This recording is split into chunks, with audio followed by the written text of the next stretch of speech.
Would you be excited to lose over 60% of your take-home pay? That's a question I ask, even though I know the answer. I don't think there'll be one person to say yes. I'd be excited to do that. That's exactly what happened to me when I left active duty a month ago till now, my civil service job. This is my new place. All of these desks, I have a class next week, Monday through Friday, transition assistance planning. It's my new job. Love it. I'm loving the job.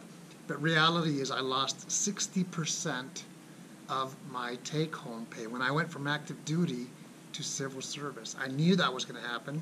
It was a decision that my wife and I said, let's press it with that direction and close the chapter of the military career and go to civil service for many reasons.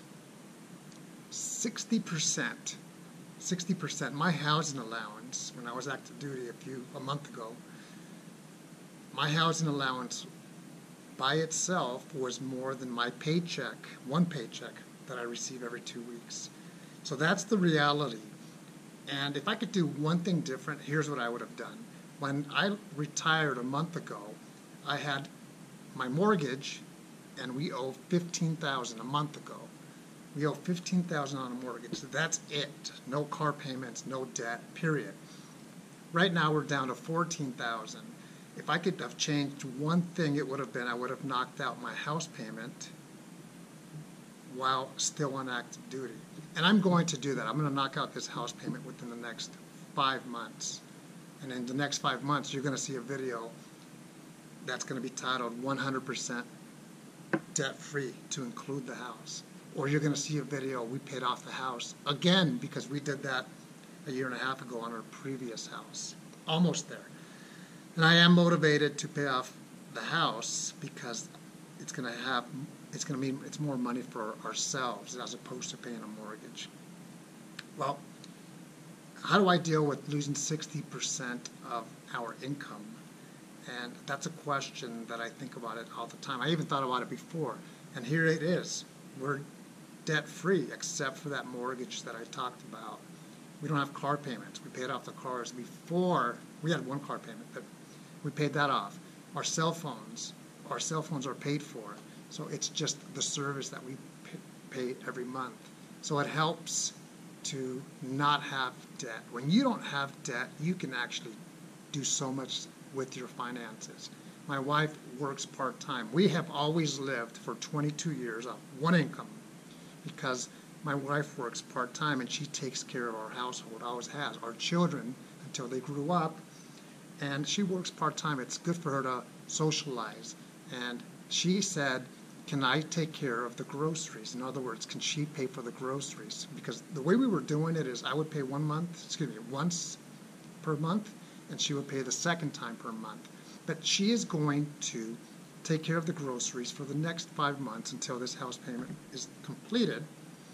And then my paycheck, our paycheck from my civil service job, will go ahead and start paying for those groceries. So that's a big help that she has offered, and I said, yes, let's do that. So what I get to do now is focus on how am I going to pay off $14,000 in 5 months? And the answer is do exactly what I have always done, and that's throw extra money towards the principal of our mortgage. And that's exactly how I'm going to accomplish this. We are going to accomplish this goal that we have. And we'll get there. So losing 60% of your income is harsh. It's difficult. Again, if you don't have any debt like we don't, it's going to be easier. But I'm actually shocked when I look at my paychecks now, and it's, you know, it's okay because we knew it was going to happen. We took care of a lot of the expenses prior to leaving active duty, from our air conditioner at our house, brand new, a deck, a barn, everything that we wanted to do. So to live with $14,000 debt right now, I can make that happen.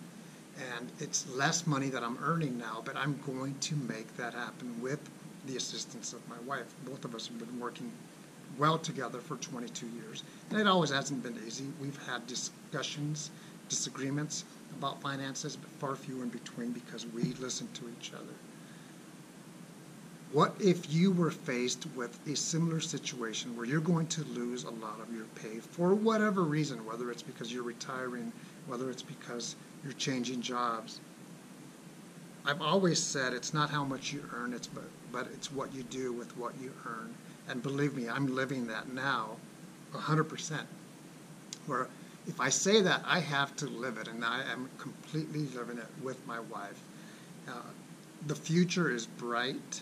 I work with a lot of retirees, military retirees. I'm a retiree as well. However, they're active duty retirement, meaning their ID card is blue and they get paid their pension on the first. I don't have that. So by not having a mortgage, that is the equivalent to me of having a small pension every month for the rest of our lives. I wanted to bring this topic up a long time ago, but now that I'm living it, this is the right time to do that. So again, it's not how much you earn, but it's what you do with what you earn. Be proactive with your finances. I'm going to leave you with one thought, and here's a thought. I've been here 4.5 weeks at work, and I get to interact with people that I know or people that I've never met before, and a lot of them are retirees, and they're working, and they're thinking, oh, I got to continue to work.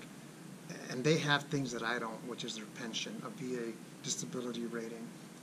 And I have to pay for my medical. I have to pay for off one paycheck for any expenses that we have, monthly expenses.